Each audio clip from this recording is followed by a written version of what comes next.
Bienvenidos a Termodinámica 2021. Hoy vamos a ver el segundo principio de la termodinámica, la segunda parte de esta entrega. El teorema de Carnot, las escalas de temperatura termodinámica, la desigualdad de Clausius, entropía, cómo calcularlas para vapores, líquidos y gases ideales, balances de entropía para sistemas abiertos y cerrados, diagrama TS, ejemplos de aplicación. Vamos a recordar que en la parte 1 habíamos visto que una máquina térmica era todo equipo que opera cíclicamente con un fluido de trabajo e intercambia energía con dos o más fuentes. Y como ejemplos de máquinas térmicas habíamos visto una máquina de potencia y una máquina frigorífica. En la máquina de potencia, el objetivo justamente de la máquina de potencia es obtener potencia, trabajo positivo. Y en una máquina frigorífica, que puede haber dos prestaciones diferentes, es enfriar un recinto, por ejemplo, dentro de una heladera, el recinto interno, o recibir el calor hacia el ambiente como operando como una bomba de calor. Si nosotros vemos el ciclo, ves que en el caso de la máquina de potencia, el sentido gira el ciclo como las agujas de reloj. Esto me está indicando que es una máquina de potencia. En la máquina frigorífica gira en sentido contrario, indicando que es un ciclo frigorífico. En la máquina de potencia, la fuente caliente entrega calor al ciclo, que va a hacer que funcione, se obtiene la potencia y una parte de esa energía se libera hacia la fuente fría. Bueno, de una forma muy sencilla pongo T1 como la temperatura siempre de la fuente caliente y T2 como la fuente fría, de manera que tenemos Q1, Q2 y trabajo neto. Entonces planteémonos como volumen de control este ciclo. Y en este ciclo, que puede funcionar con cualquier sustancia que uno quisiese, lo que veo, sin considerar nada más que las flechas, a las que dije, bueno, esto está entrando y esto está saliendo, que el calor entregado es una parte va como potencia neta y otra parte va como Q2. Ahora me paro en la máquina frigorífica. La máquina frigorífica va a entregar una energía Q2 al ciclo junto con una potencia que voy a tener que enchufar, que requiere energía. Esto va a liberar un calor llamado Q1 hacia la fuente caliente. Entonces ahora, digamos, me paro en el volumen de control, el ciclo, miro las flechas. ¿Quiénes están entrando? Está entrando Q2 y la potencia del trabajo. ¿Y qué sale? Sale Q1. Entonces, claramente veo que a pesar de que son dispositivos que tienen prestaciones diferentes, el balance queda exactamente el mismo. Q1 es igual a Q2 más la potencia neta. Por lo tanto, aquí estamos trabajando ya con módulos, no estamos poniendo signos porque ya los consideramos al tomar nuestro volumen de control. A no confundirse entonces. Por otro lado, el rendimiento, siempre planteamos rendimiento, es qué obtuvimos de lo que entregamos. Entonces, en una máquina de potencia, ¿qué obtenemos? Obtenemos trabajo neto. ¿Y qué entregamos? Entregamos Q1, que es el calor que sale de la fuente caliente. El rendimiento, por definición, es un número que va desde 0 hasta el 1. Por lo tanto, ese número no puede ser negativo y en estos dos casos vamos a trabajar siempre con módulos, ¿no? Pero bueno, los dos son positivos, así que no hay ningún problema con esto. Ahora, cuando nos vamos a la máquina frigorífica, y queremos plantear un rendimiento, no lo podemos hacer porque, como dijimos, tenía que ser un número entre 0 y 1 y ahora el concepto es distinto. ¿Por qué? Vamos a hablar de COP o coeficiente de performance o también beta según el libro de Shapiro que utilizamos nosotros como bibliografía.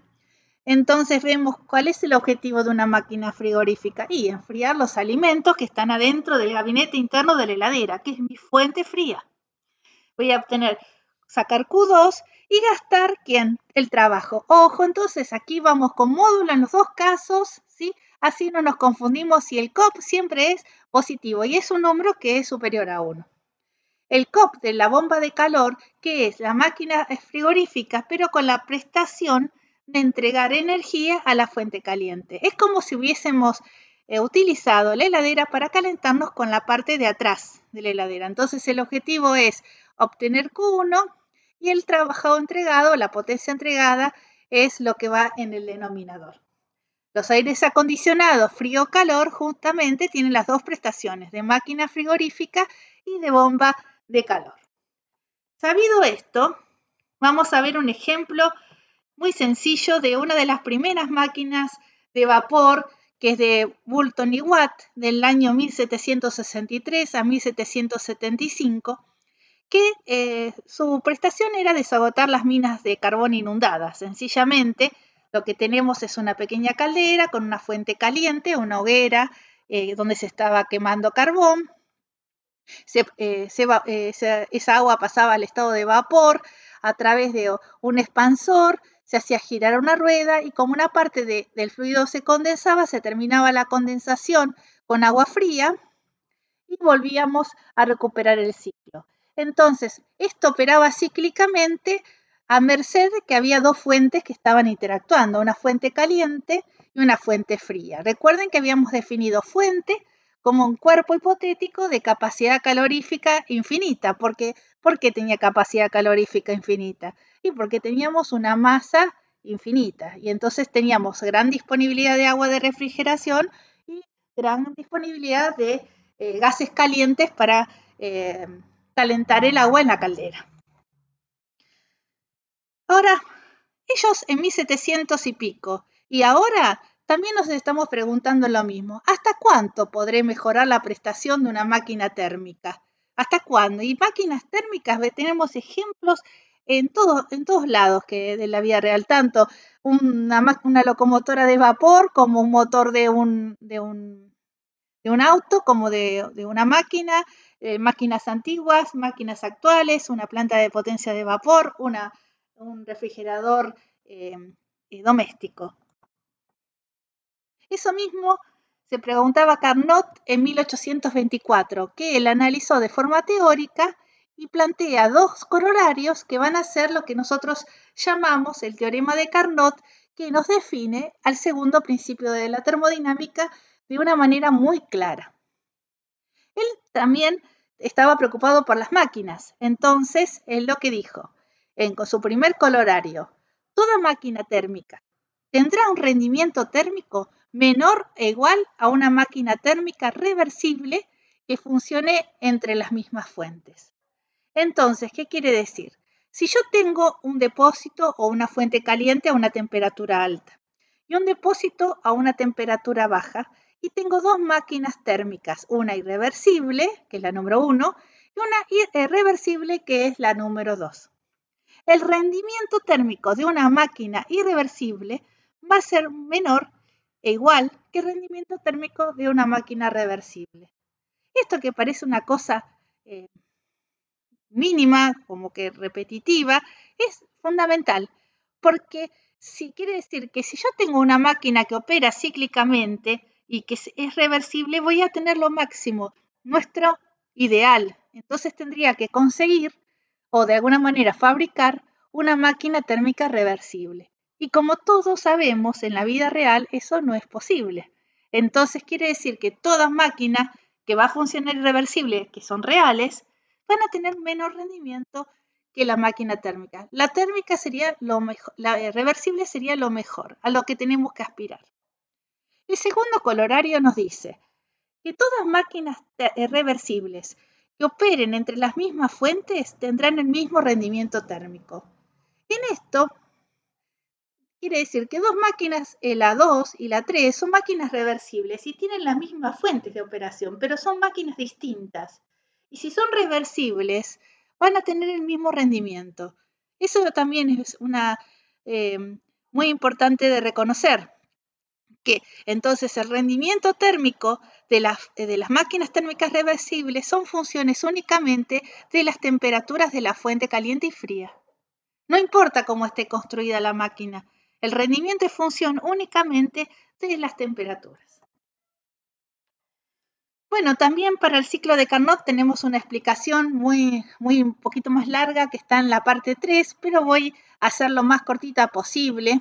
Entonces, vamos a hablar de máquinas de potencia, también podemos hablar de máquinas reversibles, frigoríficas de Carnot, también podemos hacerlo. Vamos a verlo como una máquina de potencia reversible. Ya habíamos visto cómo funcionaban. Habíamos visto cómo era el rendimiento térmico, que era el trabajo neto sobre el calor entregado.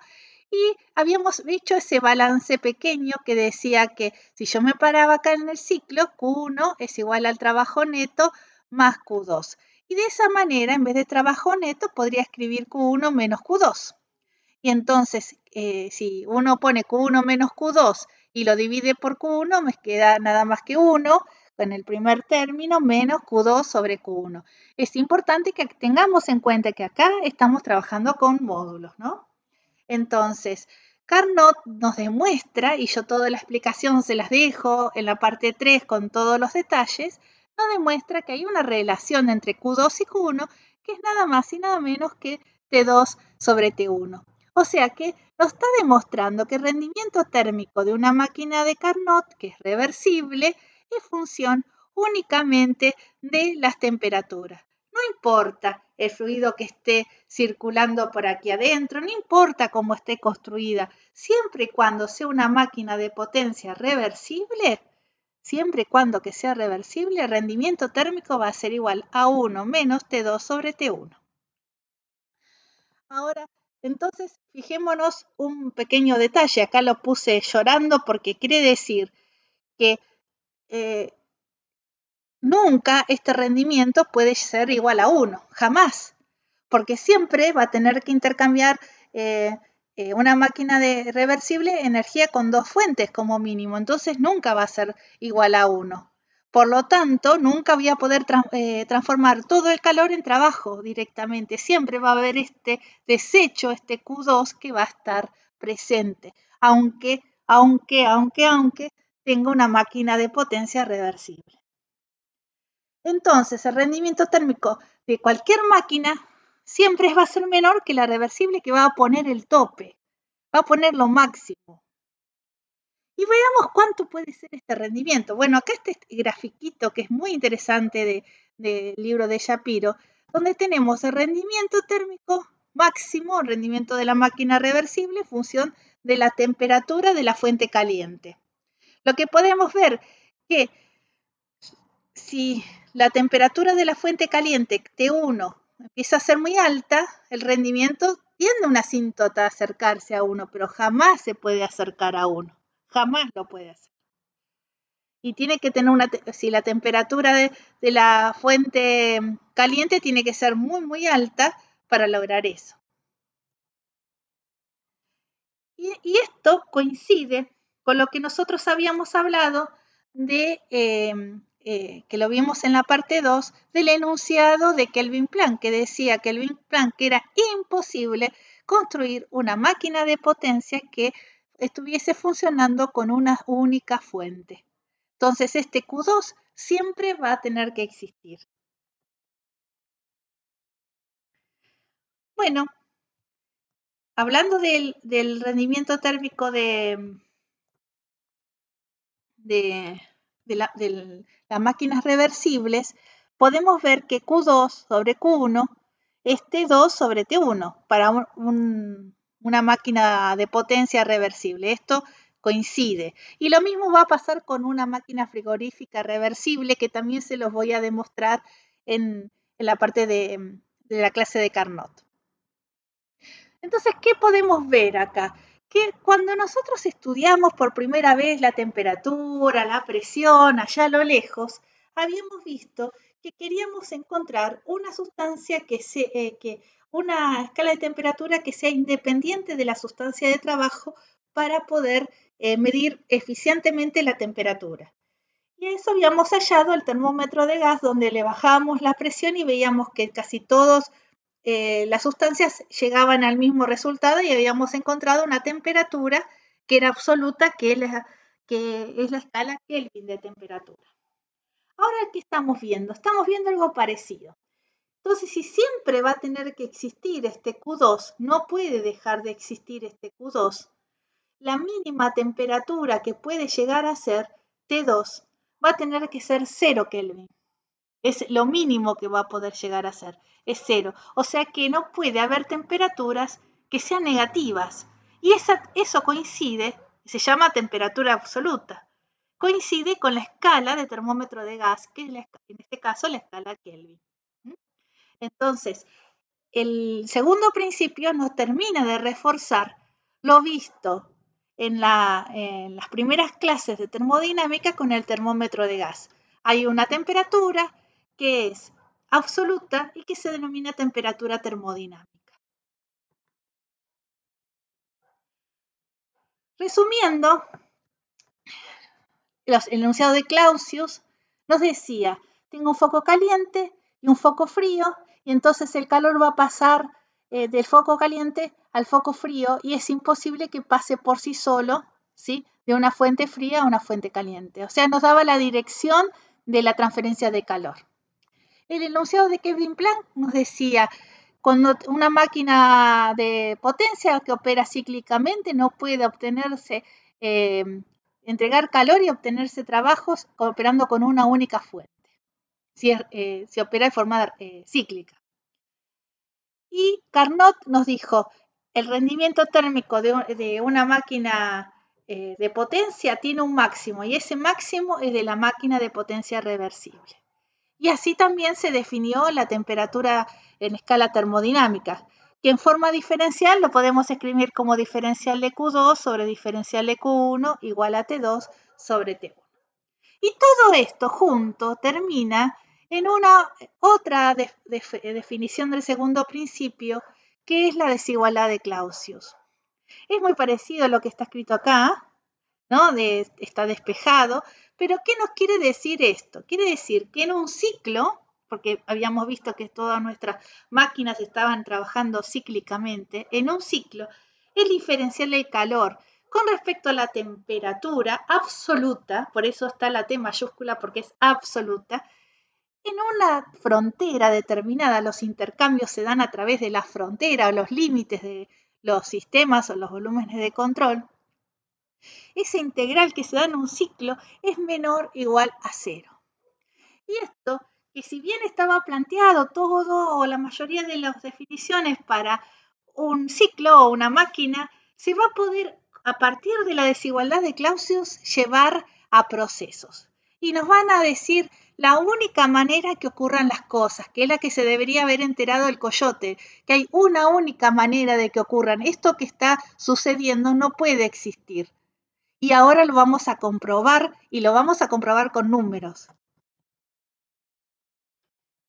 Bueno, algunos ejemplos de máquinas un poquito locas y vemos qué está pasando acá.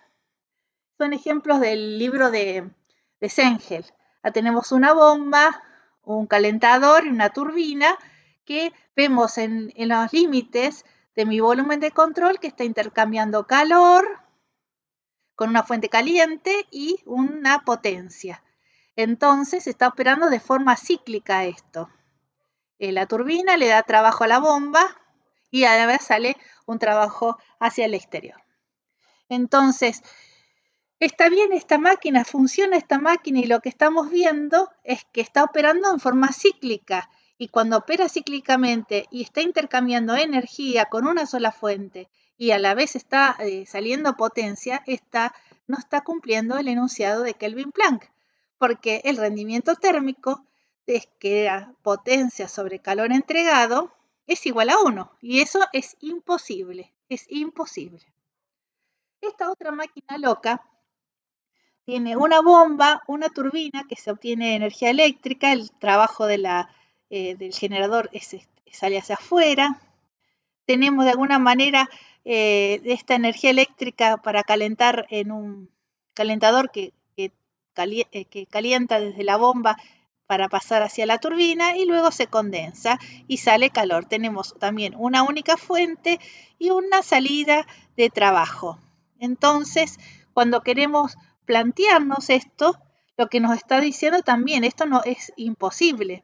Pero acá ya directamente, ya desde el primer principio ya nos estamos dando cuenta que esto es imposible. No hace falta ir al segundo, porque ya el primer principio nos dice que la sumatoria de todos los calores son iguales a la sumatoria de todos los trabajos cuando tenemos un ciclo.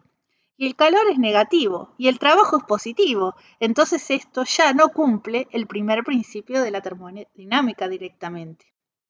Acá tenemos una máquina frigorífica que no requiere una potencia eléctrica para funcionar.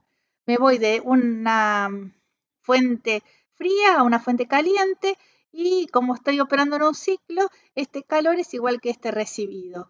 Y también, esto es imposible. ¿Por qué es imposible? Porque el COP de una máquina frigorífica, que es el calor 2, que es el que sacaba de la fuente fría sobre la potencia, y la potencia es cero porque no gasta ninguna energía.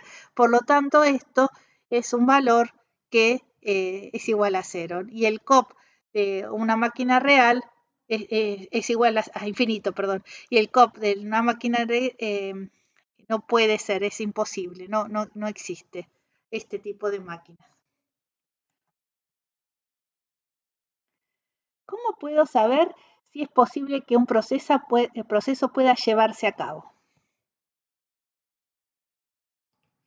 Vamos a abrir entonces a la desigualdad de Clausius. Esa también vamos a dejar una demostración muy sencilla.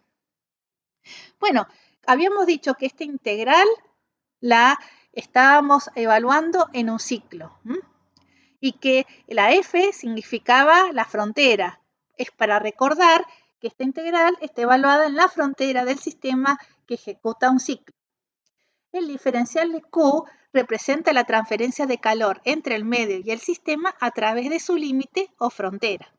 Y la temperatura absoluta es una parte del medio. Vamos a ver entonces que esta desigualdad de Clausius puede tener dos acepciones, ¿no? Puede ser igual a cero o menor a cero. Si es igual a cero, este ciclo es totalmente reversible. Y si es menor a cero, es un ciclo irreversible. Y como dice acá, si bien la desigualdad de Clausius es aplicable a un ciclo, pero también lo podemos aplicar a un proceso y entonces a base de ese análisis vamos a descubrir una nueva propiedad que es la entropía. Aquí les mostramos entonces un ciclo cualquiera del estado 1 al estado 2, donde me voy de 1 a 2 por el camino A reversible y vuelvo por el B.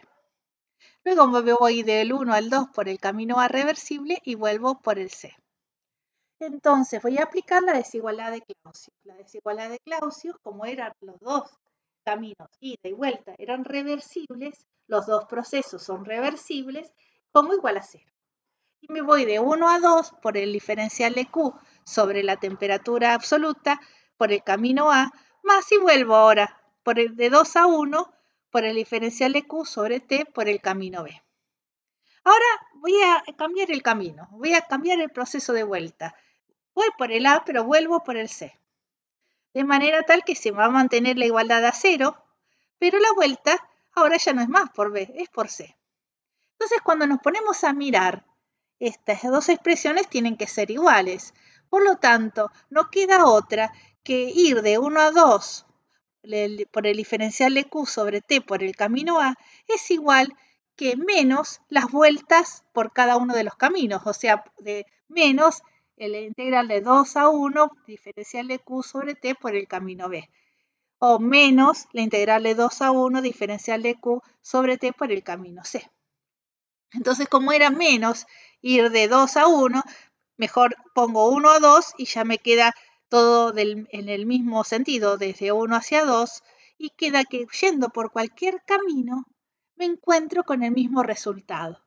Y cuando eso sucede, cuando por cualquier proceso A, B o C que sean reversibles, el diferencial de Q sobre T da lo mismo, eso se llama propiedad.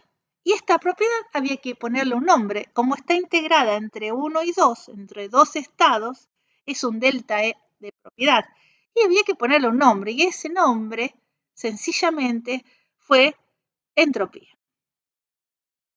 Ese nombre significaba cambiar, transformar. En un momento le habían puesto este nombre en alemán. Por suerte quedó entropía, que es mucho más fácil de pronunciar, al menos para nosotros. Entonces, ahora veamos esto de otra manera. Fijémonos entonces, delta S es la integral de 1 a 2 diferencial de Q sobre T por un camino internamente reversible. ¿Por qué internamente reversible? Porque decimos que los procesos 1 a 2, para volver de 1 a 2 y volver de 2 a 1, son reversibles, todo el camino reversible. Y por otro lado, esto está en forma integrada, pero la podríamos escribir de forma diferencial, no es mucho misterio. Entonces me va a quedar diferencial de S, diferencial de Q sobre T. Y no es tan misterioso porque lo habíamos visto un poquito con el ciclo de Carnot, donde dijimos Q2 sobre Q1 es igual a T2 sobre T1. Y en la temperatura termodinámica ya lo habíamos planteado como diferencial de Q2 sobre diferencial de Q1, T2 sobre T1, y entonces esto, diferencial de Q2 sobre T2 es igual a diferencial de Q1 sobre T1, que lo habíamos visto cuando hablamos de las máquinas reversibles. O sea que no, Claudio no es que trae algo que está muy alejado y es algo diferente, sino que es la combinación de todos los enunciados vistos anteriormente. Bueno, entonces, la entropía es una propiedad de los sistemas, así como es la energía interna, la entalpía, la presión, la temperatura, el volumen específico. La entropía es una propiedad. El cambio de entropía para un sistema cerrado se denota delta S, ¿no? Así como el diferencial de entropía va a ser diferencial de S. Bueno, entonces de ahora en más, ¿qué significa la S? Significa entropía. La entropía tiene unidades de energía porque era diferencial de Q sobre temperatura por un camino reversible, entonces unidad de energía, Joule, y unidad de temperatura absoluta por definición, porque dijimos que las máquinas teníamos que trabajar con temperaturas termodinámicas, escala termodinámica. Por lo tanto, Joule sobre Kelvin, sí o sí. Joule sobre grados Celsius no es entropía, es cualquier cosa. Entropía específica es Joule sobre kilogramo sobre Kelvin o molar si lo divido por el número de moles. Ahora, de entropía, lo mismo que pasaba con las otras propiedades, energía interna y entalpía, no tenemos valores absolutos, sino que tenemos que poner un valor arbitrario de referencia. Ese valor arbitrario hace que uno pueda conocer los valores que están tabulados. Ahora vamos a ir un poquito más para allá. Entonces, tenemos un estado que es el 1 y un estado que es el 2. El estado 1 se puede leer la entropía directamente acá, 0,3 kilojoules sobre Kelvin. Y el estado 2, 0,7. Si voy por el camino 1, 2, que es irreversible, por eso tiene líneas de punto, porque es irreversible, voy a tener S2 menos S1. S2 era 0,7, S1 es 0,3. Ahora si voy por un camino reversible, voy a tener S2 que es 0,7 y S3 que es 0,3. S1 que es 0,3. O sea que también la cuenta me da 0,4. O sea, no importa por qué camino vaya, reversible o irreversible, el resultado de delta S es exactamente el mismo. Si bien lo calculo por definición por un camino reversible, cualquier camino que yo tome, cualquier proceso, sea reversible o irreversible, el resultado de entropía delta S es el mismo. Entonces, atención, el delta S puede ser positivo, como es en este caso, puede ser negativo, si fuese de 2 a 1 serían menos 0,4, y puede ser 0 también. Puede tomar cualquier valor, porque es una propiedad.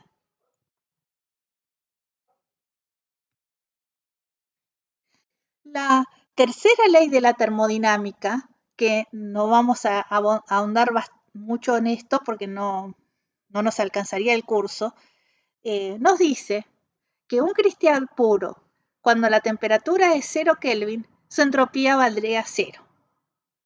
Entonces, eso define que hay los sólidos, los líquidos, los gases.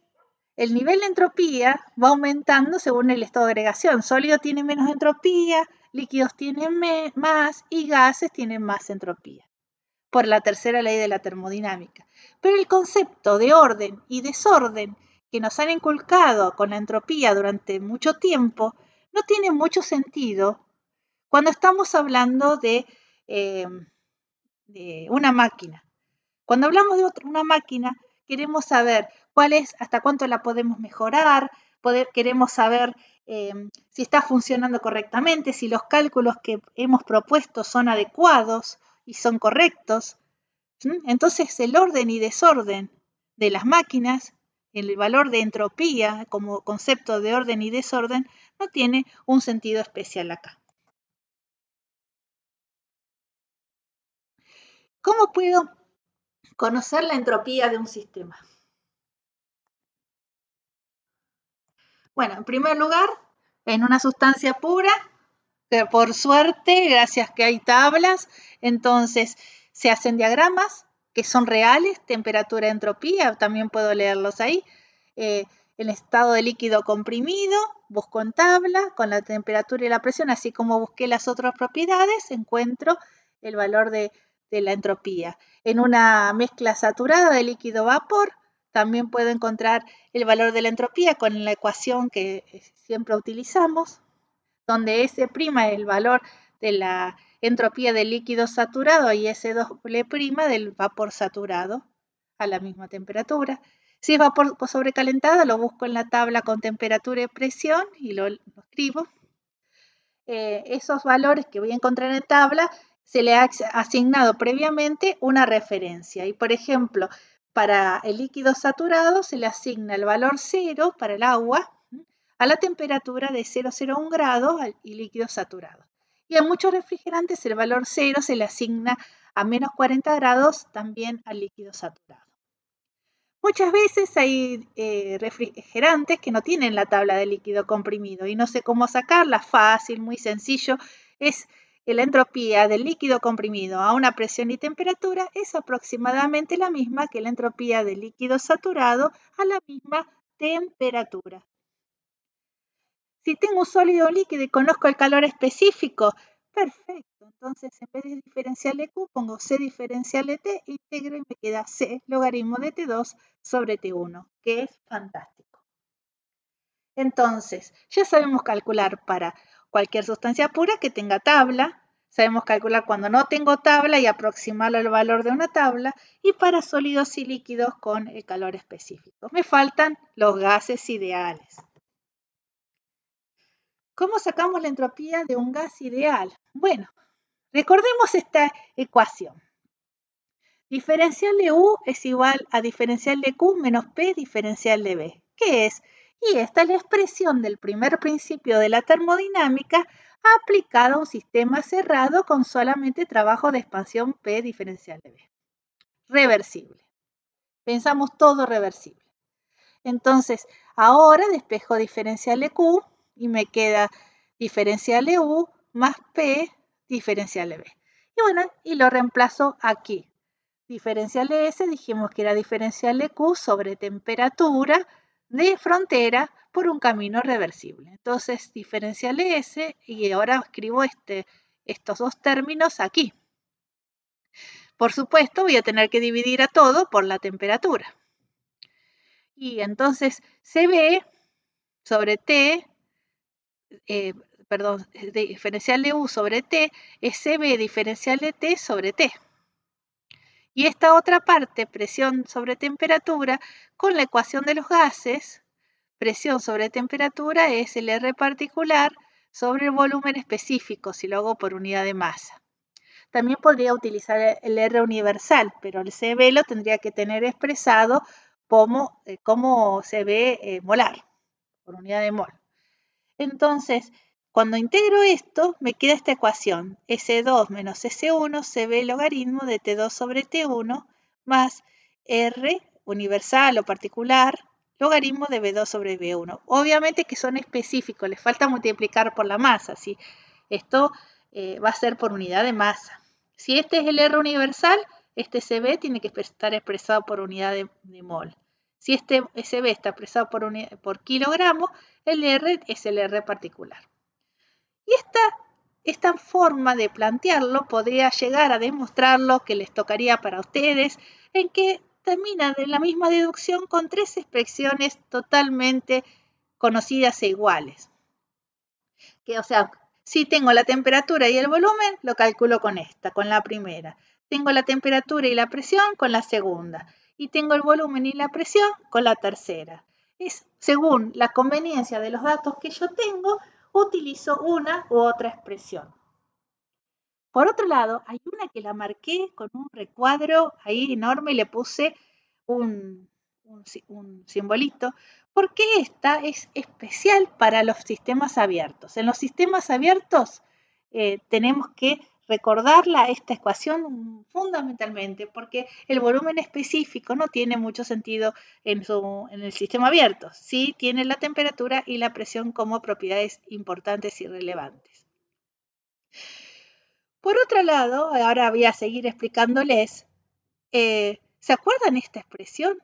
Que en un gas ideal, un proceso diabático reversible era P por B a la K y una constante. Esto sale del segundo principio de la termodinámica.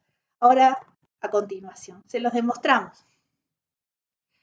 En el supermachete teníamos los parámetros de estado para la diabática y estas tres ecuaciones bastante feas para despejar. Recuerden entonces que les dijimos, no se la vamos a demostrar ahora, permítanos que va a llegar un momento que sí se lo vamos a contar de dónde salen. Bueno, llegó este momento y entonces voy a elegir de las tres esta que tenemos acá. Si yo tengo un gas ideal, tengo que usar una de estas tres ecuaciones. Si tengo un proceso adiabático, quiere decir que no tengo intercambio de calor con el medio, entonces el diferencial de Q sobre T es igual a 0. Por lo tanto, esta expresión es igual a 0. Y entonces ahora, cuando empezamos a mirar, de Q reversible sobre T, este término lo pasamos acá. Bueno, ustedes después lo pueden ver con detalle cómo hacemos el despeje. ¡Oh, magia! Llegamos a esta expresión que teníamos escrita acá. Y si elegimos cualquiera de estas, vamos a definir las otras expresiones. Por lo tanto, para un proceso que sea adiabático reversible, no estemos utilizando la ecuación que está marcada acá, igualando a 0, despejando, perdiendo el tiempo con eso, cuando podemos usar estas ecuaciones que ya están despejadas y es mucho más rápido toda la solución.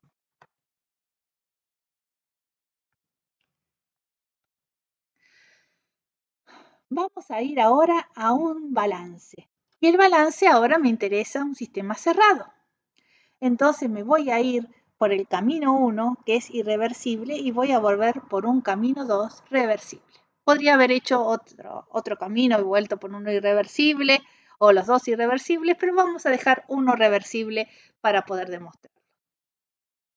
Entonces, en este caso, la desigualdad de Clausius tiene el sentido negativo, porque ahora sí, el ciclo no es totalmente reversible. Entonces, el camino de 1 a 2 por el diferencial de Q, que es irreversible sobre la temperatura, es 2 a 1 diferencial de Q sobre T por un camino reversible. Entonces, si voy de 2 a 1, entonces quiere decir que diferencial de Q irreversible sobre la temperatura de 1 a 2 es la integral, esto es la integral de entropía 1 menos entropía 2, porque el punto final es 1 y el inicial era 2. Y esto seguimos con el menor igual. Ahora lo acomodamos y ponemos S2 menos S1, o sea, lo pasamos para el otro lado, multiplicando por menos 1, y entonces se nos da a cambiar el signo de la desigualdad. Y de esta forma nos va a quedar que S2 menos S1 es mayor o igual que la integral de 1 sobre 2 diferencial de Q irreversible sobre T. Y acá viene una gran discusión, porque bueno, este delta S lo podría escribir de forma diferencial de S mayor o igual que diferencial de Q irreversible sobre la temperatura. Y entonces digo, ay, ya se me mezcló todo, ahora no sé ni de qué estoy hablando, porque diferencial de S, habíamos dicho anteriormente que era diferencial de Q sobre T. Y entonces, ¿qué diferencia tiene este de este? Si son iguales a la vista. La diferencia fundamental es que el diferencial de S tiene la igual porque el calor es reversible. Y cuando el calor es irreversible, o sea, el proceso irreversible, con calor, un proceso reversible tiene el igual. Con un proceso irreversible tiene una desigualdad ese calor. Acá está este diferencial. Por lo tanto, estas dos cosas no son iguales, no son iguales.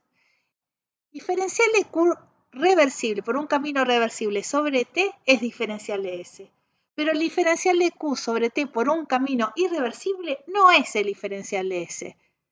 Diferencial de S es mayor que ese valor, que ese número. Y entonces, para poder poner un igual aquí, poder poner el igual, ¿qué hay que hacer? Hay que ponerle algo para que compense, porque es un número más chico. Y ese número más chico siempre va a ser positivo, siempre va a ser positivo. Y lo vamos a llamar entropía generada. Acá como está escrito en forma diferencial, tiene el diferencial deformado. ¿Por qué tiene el diferencial deformado? Y porque es una degradación, es la irreversibilidad, es el roce, es todo lo que nos afecta en la calidad de la energía. Ese es un diferencial que no es una propiedad. Eso nos está indicando. Esto no es una propiedad de los sistemas. Como calor, como trabajo, no son propiedades de los sistemas. Miren ustedes, si yo en un diagrama TS, el Q reversible, si voy de 1 a 2 por un Q reversible sobre T, eso es este área que queda acá bajo la curva, es calor directamente. O sea que en un diagrama TS, el área que queda es calor. Ahora, si voy de 1 a 2 por un camino irreversible, el área es nada, no puedo decir que vale calor, no sé qué vale, no vale nada. ¿Sí? Tiene que ser por un camino reversible. La entropía generada, bueno, según los libros, algunos tienen distinta nomenclatura. Acá está en forma general, digamos, integrada, total. Entropía generada, delta S del universo, una nomenclatura muy antigua, delta S total también en algunos libros, y no me acuerdo si era el libro de Shapiro o de Sengel, pero le ponen este libro, me parece que Shapiro, a la entropía generada. Son sinónimos, estamos hablando de exactamente lo mismo, son nomenclaturas distintas para decir la misma cosa. Y lo más importante, que este término no es una propiedad de los sistemas y que siempre es mayor que cero. Bueno, entonces otras cosas importantes del balance para los sistemas cerrados. Lo que nos quiere decir esto, que la entropía, el diferencial de entropía, se transfiere, ¿sí? Por calor, se transfiere por calor, pero no se transfiere por trabajo. Ustedes pueden ver que el trabajo no está involucrado en el balance de entropía para un sistema cerrado, pero sí el calor. Si bien el trabajo lo que hace es aumentar la entropía generada porque genera fricción, pero no forma parte del balance. Entonces, otra definición del segundo principio para desmayar a cualquier profesor es la variación de la entropía de un sistema aislado siempre aumenta.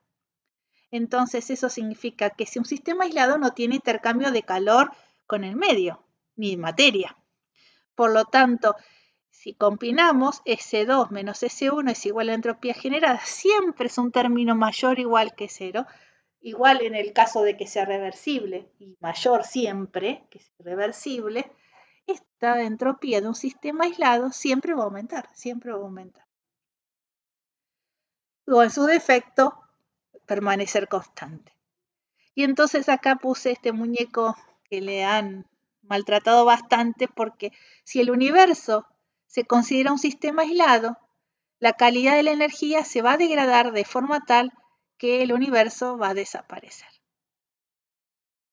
No sé contando todo el universo, pero sí en el planeta Tierra, si nosotros no cuidamos a nuestra energía porque no entendemos cómo se degrada, lo que sí va a pasar es que no la vamos a tener más, porque que se va a ir degradando de forma tal, ¿sí?, que no va a tener capacidad de realizar trabajo.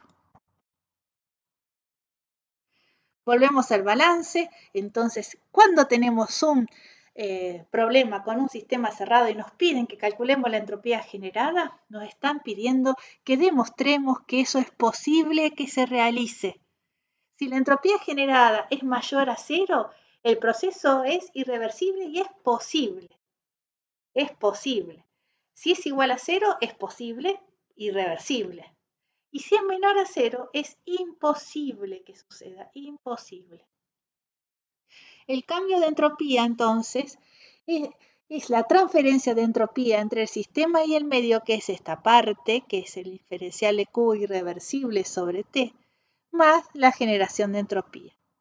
A veces lo podemos expresar por unidad de tiempo también, entonces vamos a tener cambio de entropía con el tiempo, la sumatoria de todos los calores intercambiados, las potencias caloríficas intercambiadas con unidades sobre temperatura de frontera, más la entropía generada puntito o la velocidad de generación de entropía. ¿Qué pasa con un sistema abierto? En un sistema abierto, voy a hacerlo más sencillo posible, podemos, además, cuando entra una masa, un volumen de control que traía su propia energía, como la entalpía, que ya lo habíamos hablado, que era la energía interna más el trabajo de flujo, también puede transportar entropía, transporta entropía. Y esa entropía vamos a sumar y restar entonces para el volumen de control. Entonces decimos que la acumulación de entropía en el volumen de control con respecto al tiempo es la velocidad de entropía que acompaña a los flujos de masa que ingresan al volumen de control o que egresan del volumen de control, más la sumatoria de todas las velocidades de entropía transferida con calor en la frontera del volumen de control, más la velocidad de generación de entropía debido a las irreversibilidades en el volumen de control.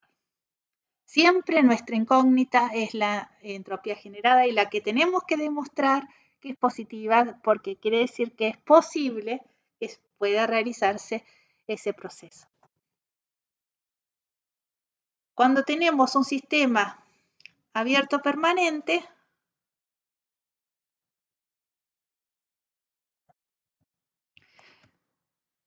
vamos a decir que el término diferencial de S con respecto a tau es cero, porque no hay acumulación, y nos va a quedar, como más resumido, cero igual a la sumatoria de los flujos de masa que traen su entropía a la entrada, menos la sumatoria de los flujos de masa que traen su entropía que salen, más las potencias de caloríficas sobre la temperatura de frontera, que es todo el calor en la temperatura que aumenta la entropía del sistema, más la irreversibilidad, que es la entropía generada.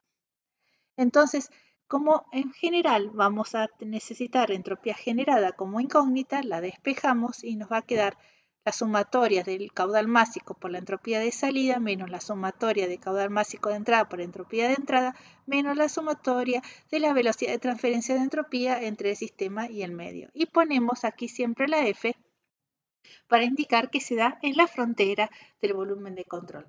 Y recordar siempre que esta temperatura es absoluta. Entonces, ¿cómo vamos a elegir esa frontera del volumen de control? Y eso lo vamos a tener que elegir de manera tal que sea lo suficientemente grande para que la temperatura del medio sea constante. Aquí tenemos una taza que se está enfriando. Obviamente hay un perfil de temperaturas entre el borde de la taza y la temperatura del ambiente. Y ese perfil lo desconocemos. Y eso lo vamos a evitar de manera tal de considerar al ambiente como una fuente fría y el volumen de control lo suficientemente grande en sus límites para que tengamos una temperatura de fuente constante. Aquí tenemos una bomba de calor que está intercambiando el calor entre una fuente y un cuerpo. Lo está intercambiando así, de manera tal que el calor, que si yo elijo el volumen de control, lo voy a tener que hacer de forma tal de simplificar mi análisis. En este caso, yo voy a decir que este Q2 viene de una fuente, de una temperatura de fuente fría. Pero si yo tomara nada más que el cuerpo esta agua que se está calentando, y en el borde del en la frontera y hubiera elegido esto, me hubiera encontrado que la temperatura del agua iba a estar variando y muchas veces no puedo conocer cómo varía el calor con respecto a la temperatura y me estoy metiendo en un lío que no lo puedo resolver. Y entonces más fácil es tomar un volumen de control lo suficientemente grande para evitar que las fronteras tengan intercambios de calor que no sean con una fuente. Vamos a ver unos ejemplos de aplicación en sistemas cerrados. Bueno, me gustaría estar aquí, pero aquí, que es un lago enorme que está a 285 Kelvin, voy a tirar 50 kilogramos de hierro a 500 Kelvin. Y quiero saber cuál es el cambio de entropía del bloque de hierro, el cambio de entropía del agua y lo que se generó por irreversibilidad durante el proceso. En primer lugar, me voy a plantear que el primer principio es fundamental para entender el segundo. Por lo tanto, voy a plantearme como sistema el hierro y voy a plantear que delta U es igual a Q menos L. Entonces, trabajo no vamos a tener porque el hierro se va a comprimir al enfriarse y el delta U es igual al calor. Como conozco el calor específico y la masa de hierro, lo puedo sacar que es 4.840 kilojoules. Ahora voy a plantear la variación de entropía de hierro en el balance es igual a la integral de Q sobre T de fuente más la entropía generada. Este valor Q sobre T de fuente se puede integrar el T diferencial quedando Q sobre T de fuente directamente y entonces la entropía generada despejada me queda. Cambio de entropía de hierro. ¿Cómo lo calculo? Fácil, fácil. Se trata de un hierro. De hierro es ya les había contado, masa, calor específico, logaritmo, temperatura de final sobre temperatura inicial. Este es el valor. ¿Es negativo? Sí, es negativo. ¿Y por qué negativo? Porque se enfría. Y es así como que debe ser. Es una propiedad. Se ha enfriado bajo la temperatura, bajo su entropía. Aparece un menos que es de la ecuación.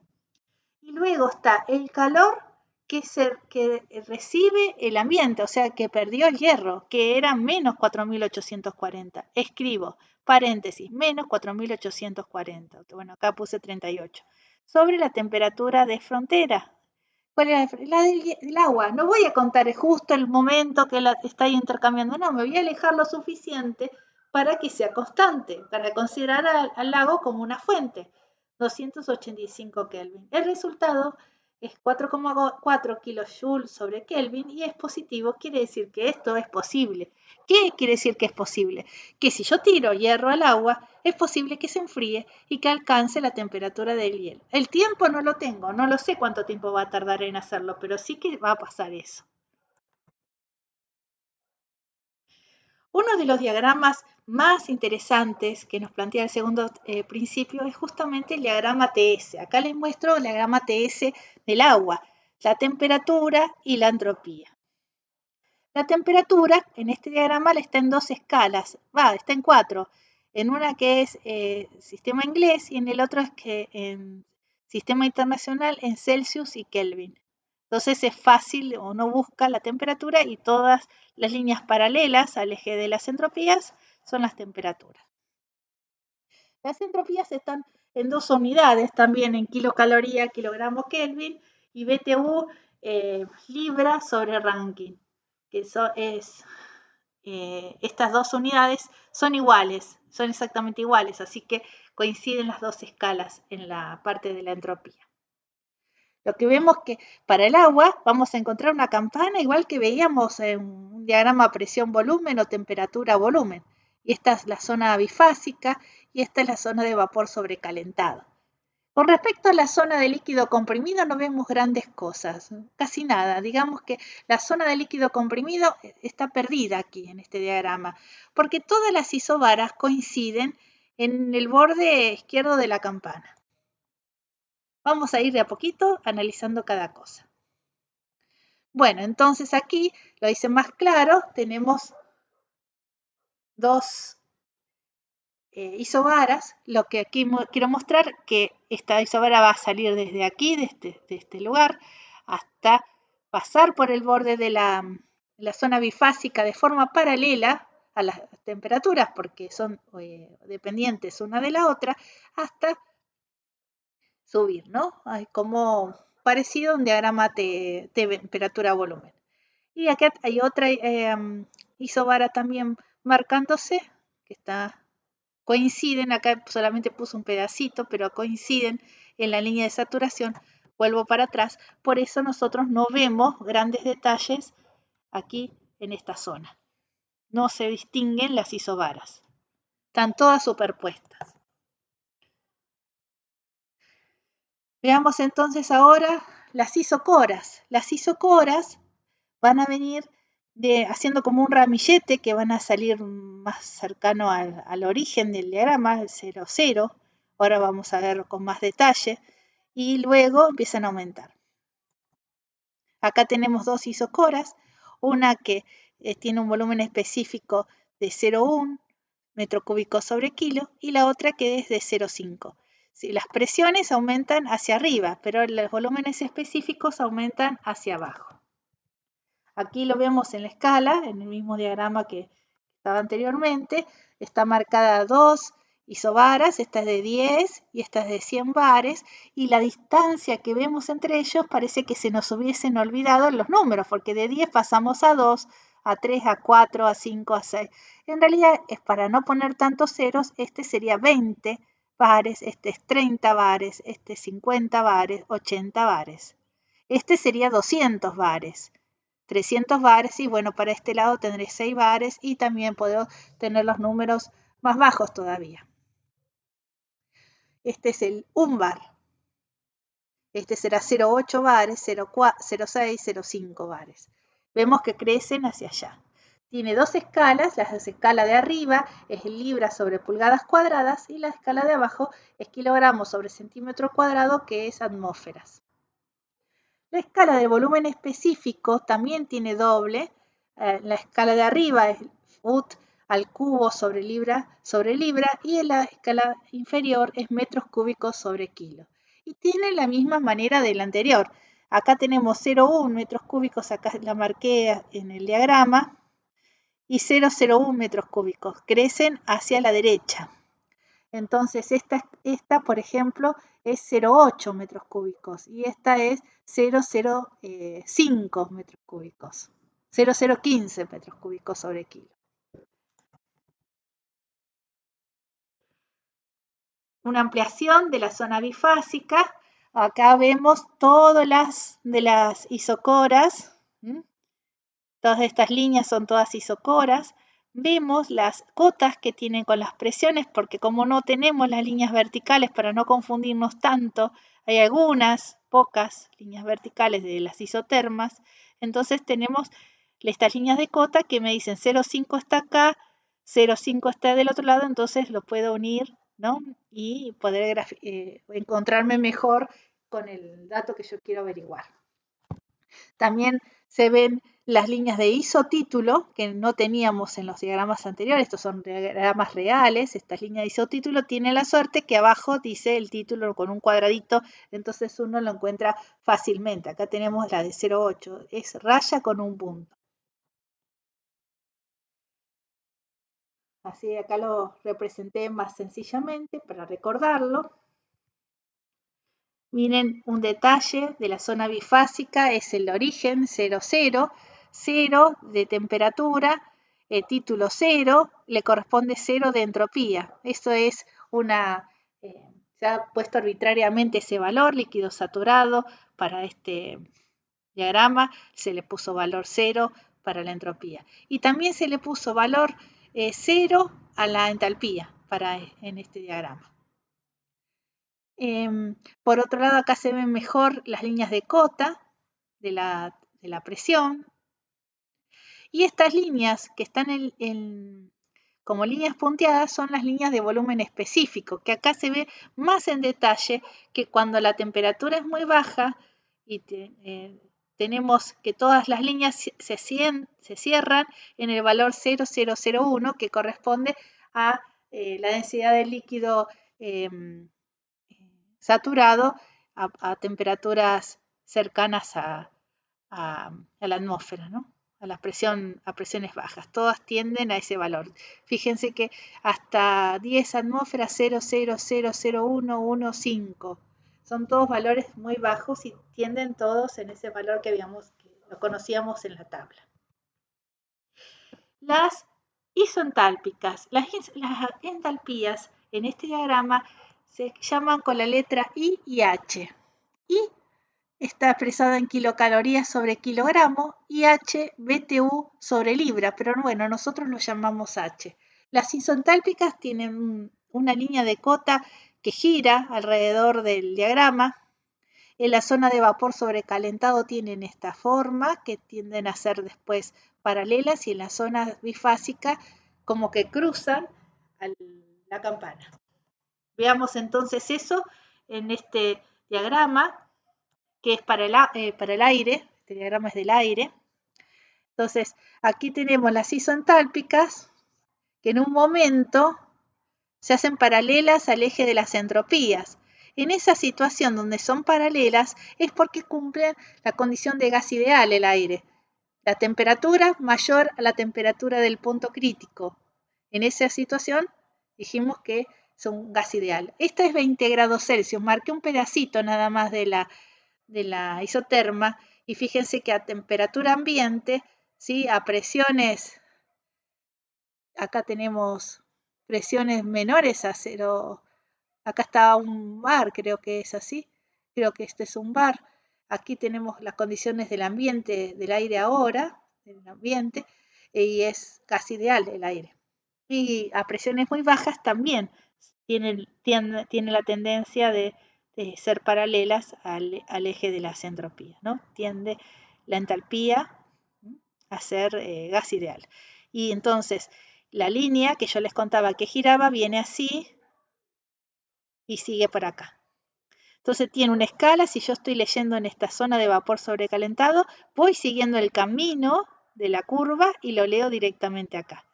No tengo que leer de forma horizontal, sino seguir, si este valor, tengo que hallar este valor, tengo que seguir el camino de la curva. Y por otro lado, yo veo aquí, dentro de la campana, que las isentálpicas tienen esta forma que van cruzando la campana y se leen aquí debajo. Entonces, para un gas ideal, tomamos esta zona directamente y tenemos que las graficadas, las isobaras, esta presión y esta tiene un valor más alto que y las isocoras.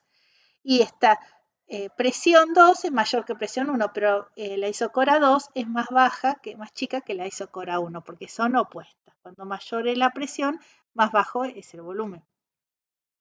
Por otro lado, es muy interesante ver que cuando, como habíamos visto en el diagrama anterior, que es temperatura-entropía, y cuando las entalpías que cumplen la condición de gasidad, se hacían paralelas al eje de la entropía, entonces directamente si a la temperatura la multiplicamos por el calor específico, Cp, a presión constante, podemos decir que este diagrama se transforma en entalpía-entropía, así que podemos, además de la temperatura, medir la entalpía en el mismo diagrama. Generalmente estos diagramas no los utilizamos, sino que los fabricamos. Y por eso es importante que vean la explicación de por qué las pendientes de la curva son de esta manera. Y para ya ir terminando, les quería contar un pequeño ejemplo de un sistema cerrado donde tengo un refrigerante que se encuentra a 20 grados y una presión de 140 kilopascales, una masa de 5 kilos, y lo que yo quiero es entregarle trabajo, no sé cuánto, y no es adiabático, así que se va a ver una transferencia de calor, y quiero saber cuál es el cambio de delta S. Como detalle, dice que llega a la temperatura del ambiente, que es 20 grados Celsius, y alcanza la presión se enfría hasta alcanzar la presión de 100 kilopascales. Y no sabemos mucho más sobre esto. Acá, sencillamente en este problema dice que tengo que calcular delta S, no hacer el balance de entropía, ¿no? Sino ni calcular la entropía generada, ni hacer primer principio, solo delta S. Entonces me voy a Mira, sistema cerrado, volumen específico constante, entonces delta S es igual al caudal másico S2 menos S1. Del estado 1 sé que tengo 20 grados y 140 kilopascales, calculo el volumen específico, esto es un refrigerante 134A y este es el valor 0,165. Ahora lo que es muy interesante es graficar la temperatura-entropía. La temperatura-entropía, estoy en vapor sobrecalentado, es este punto. Ahora, si yo entiendo cómo funciona este volumen, este diagrama, cómo lo tengo que dibujar a la isocora, aquí dentro de la campana, voy a llegar al estado 2 y en este estado S2 tengo definida la presión y esa presión que me decían que es 100 kilopascales, o sea que acá está definido donde cruza la isocora con la isobara correspondiente, que la voy a tener que pase por 2, en ese punto puedo leer la entropía. Si yo lo hacía en un diagrama temperatura-volumen, lo podía ver así, como las dos isobaras, una es la de 140 kilopascales, la otra de 100 kilopascales, y volumen específico llegó al estado 2. ¿Por qué lo pongo con líneas de punto? Porque esto es un irreversible. Entonces ahora vamos a distinguir los procesos reversibles de los irreversibles. Con los irreversibles le vamos a poner líneas de punto. No me piden la entropía generada, solamente el delta S, y queda negativo. Es menos 1,173, porque ha perdido calor al medio. Ahora, si yo supiese o pudiera calcular algún dato más y pudiera calcular el cambio de este valor, que es el cambio de el calor con respecto a la temperatura del medio, que es la de frontera, que sería T de 0, en este caso, si yo lo pudiera hacer, la suma de los dos debería ser mayor a 0 para que esto sea posible. Bueno, me despido de ustedes. Vamos hasta el próximo encuentro de la parte 3 de entropía y muchas gracias por la atención. Me pueden dejar los comentarios que deseen y los saludo para que tengan un buen segundo principio.